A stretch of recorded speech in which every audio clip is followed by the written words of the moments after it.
या पक्षाच्या निष्ठेवरच राहणार. जे राजसाहेबांनी जो आम्हाला आदेश दिला तो आमच्यासाठी शेवटचा आदेश असतो की एखादा कार्यकर्ता रस्त्यावर जर आपल्याला हात दाखवतो तर साहेब काच उघडून त्याला नमस्कार करतात, हात दाखवतात. याचा अर्थ राजसाहेबांनी तुम्हाला पाठिंबा दिला. आज तुम्हाला कुठेतरी तुमच्या गोष्टीची भीती वाटते, तुम्ही केलेल्या बंडखोरीची भीती वाटते, म्हणून तुम्ही हा प्रोपोगंडा करताय. राजसाहेबांचा फोटो ठेवून त्याच्या पुढे तुम्ही जर अपक्ष लढताय, तुमच्या जीवावर लढा ना. राजसाहेबांनी स्पष्ट, राजसाहेबांना जर त्यांना हात मिळायचा पाठिंबा द्यायचा असता तर अमित साहेबांनी येऊन दुसऱ्या दिवशी आम्हाला सांगितलं नसतं. नमस्कार, story.com च्या व्हिडिओमध्ये तुम्हा सर्वांचं स्वागत. आपण आहोत मुंबईच्या भांडुप येथील वॉर्ड क्रमांक 14 मधून.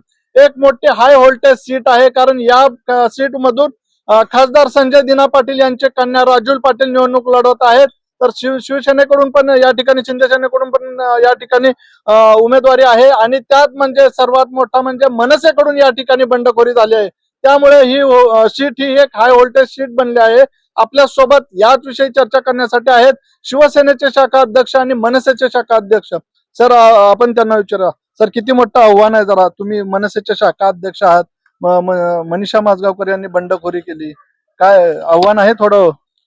सर्वप्रथम मध्ये मी मनसेच्या वतीने मी हे जाहीर करतो की ही मनसेची बंडखोरी नाही आहे, ही त्या वैयक्तिक माणसाची बंडखोरी की जिला आम्ही राजसाहेबांनी 2 वेळा नगरसेवक पदाची भूमिका मांडायला तिला चान्स दिला, 1 वेळा आमदारकीसाठी विचारलं, पण त्याच्यानंतर जर कुठे जरा 2 भाऊ एकत्र आल्यावर जो युती धर्म पाळायचा जो विषय असतो, तेव्हा जर एखाद्या गोष्टीला आपल्याला कुठे गोष्ट नाही मिळाली तर पक्ष सोडून जाणं हा पक्षाची बंडखोरी नसते, हा त्या वैयक्तिक माणसाची बंडखोरी असते. ज्यांना काही मिळत नाही म्हणून ते इथे जातात ते कधी पक्षाचे निष्ठावंत नसतात. आम्ही निष्ठावंत आहेत, ते आज तुमच्या एकत्र तुम्हाला सगळे दिसत आहेत, आणि हे कायमस्वरूपी या पक्षाच्या निष्ठेवरच राहणार. जे राजसाहेबांनी जो आम्हाला आदेश दिला तो आमच्यासाठी शेवटचा आदेश असतो.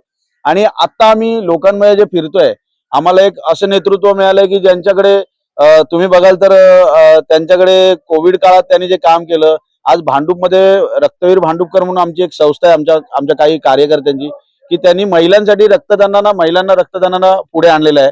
आणि त्या कार्यक्रमाला सर्वात पहिली मदत करणाऱ्या ह्या राजुलताई होत्या. त्यांच्याकडे कुठचाही वारसा असला, खानदानी वारसा असला, तरी त्यांनी कधी आम्हाला असं जाणवलं नाही की मी एवढ्या मोठ्या खानदानातून आहे किंवा एवढ्या. ते आमच्यावर कार्यकर्ता म्हणूनच राहिलेले आहेत. तुम्ही अवयव दानाचं असेल तर त्या गेले 10 ते 15 वर्ष त्या अवयव दानाचे ते कार्यक्रम ते सगळीकडे राबवत आहेत. आम्हाला एक सुशिक्षित, आम्हाला असं एक नेतृत्व मिळालेलं आहे. आणि आम्हाला आता लोकांमधून जे फिरतोय, म्हणजे हा झाला तरुणांचा विषय, पण आम्ही आज ज्या चाळीत फिरतोय ते म्हाताऱ्या लोकांना, ह्या लोकांनी जे असा प्रोपोगंडा करून ठेवलाय की मोठे रईस खानदानी, पण आम्हाला एवढंच माहितीये, आजच्या पुढे कुठच्याही कार्यक्रमात म्हणजे कुठच्याही कार्यामध्ये, जे लादीकरण असो, कुठच्याही गटाराचं बांधकाम असो, कुठेही टक्केवारी घेतली जाणार नाही, आणि ती कामं चांगलीच होणार. आणि आम्हाला राजुलताईवर पूर्ण विश्वास आहे, आणि लोकांमधून जो आम्हाला प्रतिसाद मिळतो त्याच्यावर आम्हाला आता विश्वास आहे की आम्हाला कुठच्याही बंडखोराचा आम्हाला काही भीती नाही. आम्ही संपूर्ण जोशामध्ये आम्ही आमच्या 16 तारखेला आमचा विजय राजुलताईंचा करणार, आणि आमची निशाणी जी मशाल आहे, आणि ही मशाल धगधगदी पेटूनच आम्ही 16 तारखेला आमचा हा विषय करणार. राज ठाकरे त्या दिवशी या वॉर्डामध्ये आले होते, शाखेमध्ये आले होते, काय सूचना दिल्या, काय बोलणं झालं, बंडखोरीवर काय चर्चा झाली? राज ठाकरेंनी आम्हाला असं सांगितलं, साहेबांनी आमच्या, की आम्ही जे बोलायचं ते मी 11 तारखेच्या ज्या सभेमध्ये मी उद्धव साहेबांबरोबर जी एकत्रित सभा आहे तिथे आम्ही नक्कीच बोलू.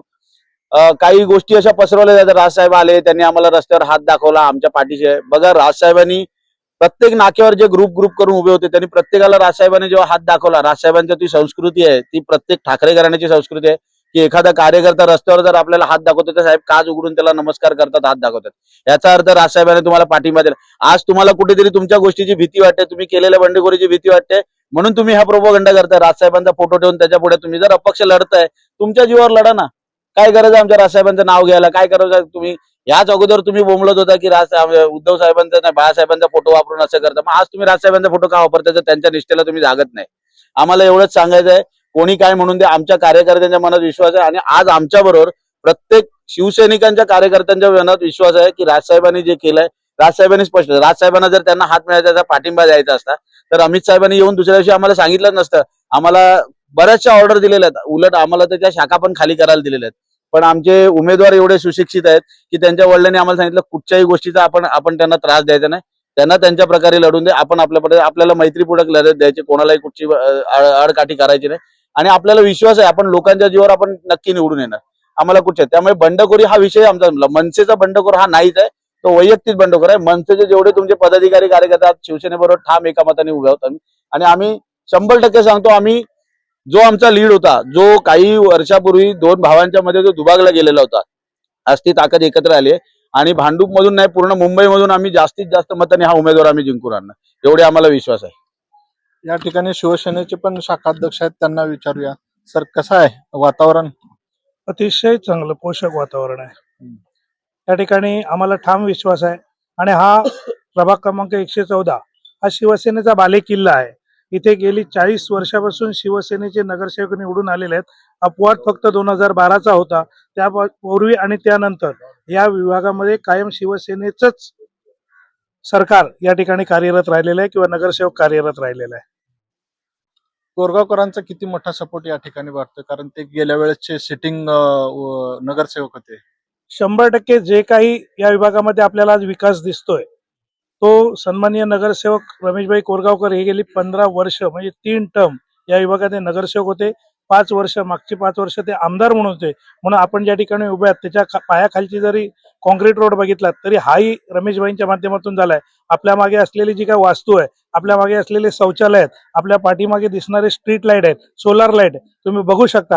ही सगळी कामं ही फक्त आणि फक्त शिवसेनेचे नगरसेवक आणि शिवसेनेचे आमदार रमेशभाई कोरगावकर यांच्या माध्यमातून आहे. तुम्ही या विभागामध्ये कुठल्याही गल्लीत जा, कुठल्याही चाळीत जा, कुठल्याही इमारतीत जा, या कुठल्याही सार्वजनिक मंडळात जा, त्या ठिकाणी तुम्हाला शिवसेनेचीच पाठी लागलेली दिसेल. शिवसेनेच्या माध्यमातून झालेलं काम, मनसेच्या माध्यमातून झालेलं काम या ठिकाणी तुम्हाला दिसणार. आता गेले अनेक वर्ष शिवसेनेच्या आणि मनसेच्या कार्यकर्त्यांमध्ये पण अनेक वेळा संघर्ष झालेला आहे. या वॉर्डात सगळ्यांचं आता मनोमिलन झाले. 100% मनोमिलन झालं. आज आम्ही एकत्र खेळीमेळीच्या वातावरणामध्ये जे काही विचार आहेत ते विचारांची देवाणघेवाण घेऊन काय करायचंय, काय कसं करायचं याची देवाणघेवाण करून या ठिकाणी आम्ही प्रचार करतोय आणि विभागात सुद्धा अतिशय चांगलं पॉझिटिव्ह वातावरण आपल्याला दिसतंय. या ठिकाणी महिला कार्यकर्ते आहेत, त्यांना सुद्धा आपण विचारूया. काय सांगाल, तुम्ही मनसेच्या कार्यकर्ते आहात आणि मनीषा माजगावकरांनी बंडखोरी केली. तिला बोला बोला बोला.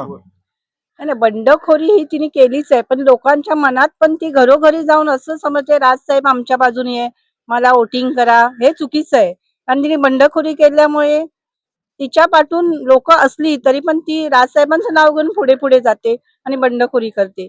माझ्या मते तर सगळ्या लोकांनी तिला सांगायला पाहिजे किंवा तू बंडखोरी केली आहे, तू विरोध काय आहेस? त्यामुळे बस एवढेच बोलू शकते.